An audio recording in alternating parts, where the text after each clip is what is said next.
Thank you for watching this Last Mile Profits video. Location, location, and location. I always thought that was only about property, but if you want to find out why it's relevant to lockers, take a look at the latest Last Mile Profits video. Experience the future of convenience with modern Expo parcel lockers. Cutting-edge innovations that bring parcel delivery to a fundamentally new level. Follow the link in the description to find the best solution for your business. Gary, East of England Co-op has signed, I believe, a deal with Parcel Pending by Quadient to introduce lockers to their network. That's an interesting story, but it actually got me thinking about, I think, one of the biggest issues, which is locations, finding them, and how to do it in the best possible way. Where should lockers go? Have you got any thoughts on that?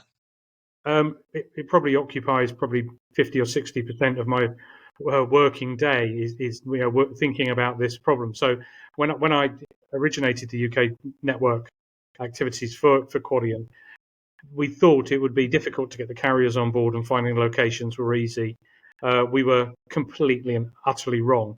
There are challenges in getting the carriers on board, and as you know, and we've talked about them before. But what we completely underestimated was the physical effort and the mental effort involved in finding a large number of high quality locations that would appeal to the carriers, us, and consumers in equal measure. It's not simple. Well, that's very much what I've heard, because you've got a bit of a dilemma. So on one hand, you've got the big networks, which will give you pretty good coverage, but usually the deals are difficult to negotiate, expensive, and if someone's already there, sometimes it's difficult to get in. Then you've got the mum and papa type store deals, where theoretically you've got a lot more possibility, but it's a hell of a lot of work to negotiate. And then you've got the risk that you're going to have churn, because unlike a big network, the mum and papas may change their minds, etc., etc. And then in the middle, you've got petrol stations that historically have made a lot of money out of other things. And although now they're beginning to realize that it could work, it was always difficult. So do you have a feeling about what the right mix is, Gary? I think, you've identified three main groups. I think dealing with independent stores is the most expensive one. The cost of acquisition to go and sign them up one at a time, you've got to put feet on the street. Literally, you've got to put feet on the street and go out and negotiate deals one to one. And that conversation is always challenging, because quite often you're talking to the owner of a small business, and they've got a single interest, which is how much are you going to pay me? And then once you get even through all of that, and assuming that's okay, you're going to hope that the carriers want that location too. So you almost have to go shopping for those to order. Find out where there's a gap in the PUDO network with the carriers you've got, and go looking in specific postcodes and shop to order for filling in single difficult gaps. It is slow to sign the big deals, the big strategic deals with people with several hundred or sometimes a few thousand locations. But it's comparatively cheap to do. Once you've got that contract signed, the acquisition cost is relatively low. You'll have long series of meetings over a week, weeks, months, and I think in one instance with a couple of years. But then once you've got them, you've got the shopping list of locations to go after. In reality, at that point, that's when your work actually begins with them, because it's not a matter of just like you say, blanket rolling out. Each site has still got to be surveyed. The manager of that store has still got to be persuaded that this is a good idea. You've still got to find power if your lockers are still powered. You've still got to make sure they're safe.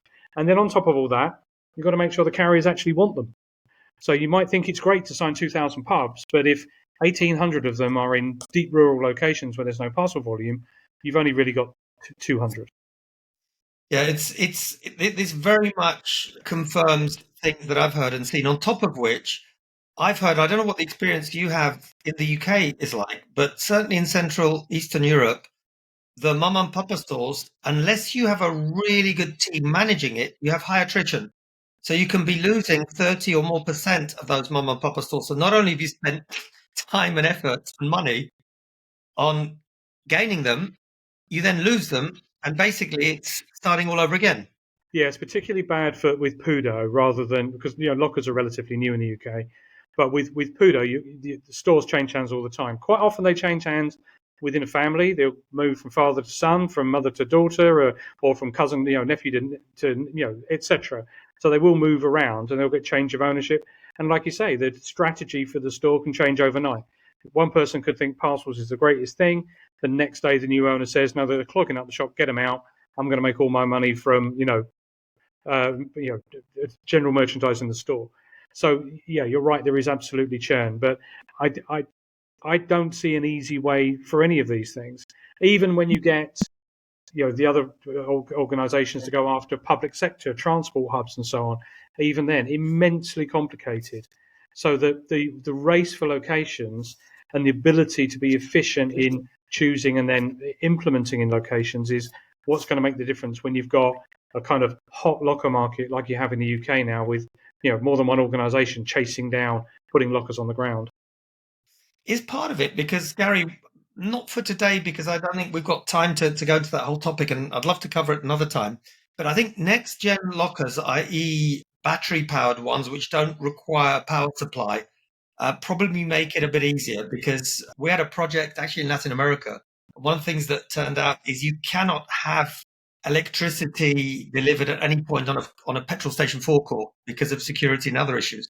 That turned out there that, for example, a battery locker was the solution. Is that part of what can make it easier, or do you think that's a bit of a red herring? I think it can make it easier, and I think there's a fork in the road. With as you know, Quadient, that we're putting out lockers with drop boxes and printers. We are going to do a future recording just talking about why the printer is so important. But having the power to run those ancillaries is really key to that strategy. The alternative is you go low cost, part battery, part solar, semi-portable, almost semi-portable if you like, and you can deploy at great pace. We see Vinted Go doing that across France. I believe they did over 200 lockers in 1 week in France at one point. It's a different strategy, but you're putting in a kind of lower value transactional network. So it does make a difference. Well, look, I think this is going to be an interesting topic. We'll cover it at some stage, because I think this is one of the areas where things are moving very, very fast. And you're getting next-gen lockers that actually have a lot of the peripherals, despite being battery or battery-solar powered. But anyway, that's for another day. Gary, thanks for a great discussion. I think that locations and locations intelligence is a topic that's going to become more and more relevant. And again, as usual, we'd love to have some comments. Anyone who's got good experience, bad experience, it would be great to share it. Thanks for watching this Last Mile Profits video. For more up-to-date last mile news and analysis, subscribe to our YouTube channel and follow us on LinkedIn.